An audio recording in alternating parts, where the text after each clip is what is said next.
So guys, তোমরা হয়তো অনেকেই জানো যে হনুমান মুভিটা কি লেভেলে সাকসেসফুল হয়েছে। আই থিঙ্ক তোমাদের মধ্যে হয়তো অনেকে মুভিটা দেখেওছো। তো মুভিটা কিন্তু অনেকেরই বেশ ভালো লেগেছে, ঠিক আছে। মানে মুভিটার যে ভিএফএক্স বলো বা ওভারঅল যে একটা স্টোরি, মোটামুটি অনেকেই অ্যাপ্রিসিয়েট করেছে মুভিটা।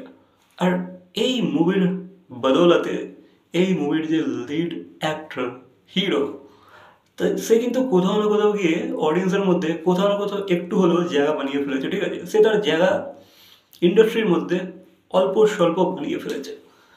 তো অনেকে তাকে অ্যাপ্রিসিয়েট করেছে, তার রোলটাকে বা তাকে, তার অ্যাক্টিংকে।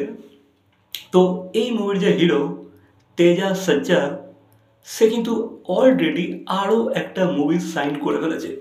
আর শুটিংও কিন্তু স্টার্ট হয়ে গেছে মুভিটার।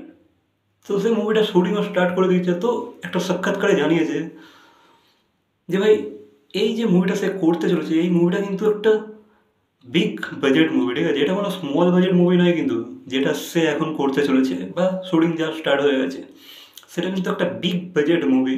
আর মুভিটা কিন্তু অ্যাকশন অ্যাডভেঞ্চার মুভি, ঠিক আছে। মানে এখানে সে জানিয়েছে যে ভাই, এই মুভিতে কিন্তু সে প্রচুর ভয়ানক ভয়ানক কিছু স্টান্ট করতে চলেছে। আর যেহেতু অ্যাডভেঞ্চারাস মুভি, তো ব্যাপক মুভিটা হতে চলেছে, ঠিক আছে। আর আই থিঙ্ক এই অ্যাক্টারের কিছুটা হলেও এই হনুমান মুভিটা করার পর একটা অ্যানাদার লেভেল অফ এক্সপিরিয়েন্স সে কিন্তু অ্যাচিভ করে ফেলেছে। এবার দেখা যাক সে এই মুভিটাকে কী করে পুল আপ করতে পারে। দেন আরও কিছু সারপ্রাইজ সে সেই সাক্ষাৎকারে জানিয়েছে, ঠিক আছে, সে দিয়েছে। তো এর মধ্যে যে ভিলেন আছে এই মুভিটাতে, যে ভিলেনের রোল করছে, সে কিন্তু সাউথের একটা নাম করা হিরো। মানে বুঝতে পারছো মানে মুভিটা কী লেভেলে হতে চলেছে। সাউথের কিন্তু একটা নাম করা হিরো, হয়তো সে এখন হয়তো অতটা রেলেভেন্ট নয়, বাট ভাই সে কিন্তু একটা নাম করা হিরো। সে কিন্তু এই মুভিটাতে ভিলেনের চরিত্র প্লে করতে চলেছে। তো দেখা যাক সে কে হয়।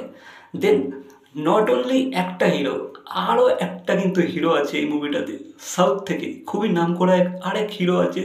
সে কিন্তু আর একটা ক্যারেক্টার প্লে করতে চলেছে। একজন ভিলেনের করবে, আরেকজন আর একটা ক্যারেক্টার প্লে করবে। তো এখানে দুটো সাউথের খুবই নাম করা হিরো বা অ্যাক্টার আছে কিন্তু।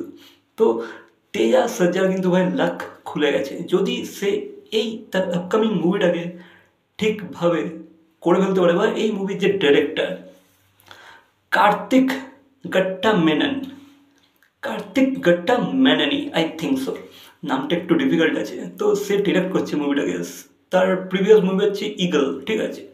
তো সেই মুভিটা ডিরেক্ট করছে। তো দেখা যাক সে কীভাবে ডিরেক্ট করে। সে কি এই হনুমান মুভিটাকে যেমন প্রশান্ত যেমন করলো ডিরেক্ট, সে যেন এই অ্যাডভেঞ্চার অ্যাকশন মুভিটাকে যেন সেইভাবে যেন ডিরেক্ট করতে পারে। মানে ডাইরেক্টরের উপরে কিন্তু অনেক ডিপেন্ড করে, ঠিক আছে। একটা অ্যাক্টারকে কিন্তু একটা ডাইরেক্টরই ফুটিয়ে তুলতে পারে। তো দেখা যাক এই মুভির ডাইরেক্টর তেজা সজ্জাকে কীভাবে ফুটিয়ে তুলতে পারে বা তার তার ক্যারেক্টারটাকে কীভাবে পোর্ট্রে করতে পারে। Let's see. বাকি এই হচ্ছে বিষয়। তো তেজা সজ্জা কিন্তু আরও একটা ব্যাঙ্গার মুভি পেয়ে গেছে। নাও লেটস সি সে কীভাবে অ্যাক্টিং করে বা স্টোরি কেমন হয় জানো। যদিও যদিও যদিও আমার মনে হচ্ছে স্টোরি বা ওভারঅল যে মুভিটা হবে ভালোই হবে, যেহেতু এটা অ্যাকশন অ্যাডভেঞ্চার ওরিয়েন্টেড মুভি। তো আই থিঙ্ক ভালোই হবে। আর তেজা সজ্জা যাতা যাতা যাতা স্ক্রিপ্ট হয়তো সিলেক্ট করবে না, ঠিক আছে, যেহেতু সে হনুমান মুভিটাকে সিলেক্ট করেছিল। আই থিঙ্ক সেটা খুবই নতুনত্ব ব্যাপার ছিল তার পক্ষে। বাট সে আগামীকালে আই হোপ যে ভাই কারেক্ট স্ক্রিপ্ট সিলেক্ট করুক ভাই। তাই কিন্তু দেখে অতটা হিরো হিরো লাগে না। বাট ভাই সে যদি ক্যারেক্টারগুলোকে সেভাবে প্লে করতে পারে, তাকে কিন্তু অডিয়েন্স নিরাশ করবে না, ঠিক আছে। তো এই ছিল আপডেট। তোমাদের কি মতামত এই বিষয়ে অবশ্যই কমেন্ট করে জানাবে। ভিডিওটা ভালো লাগলে লাইক, কমেন্ট, শেয়ার, সাবস্ক্রাইব। তো দেখা হচ্ছে পরবর্তী কোনো ভিডিওর সাথে। Till then, by.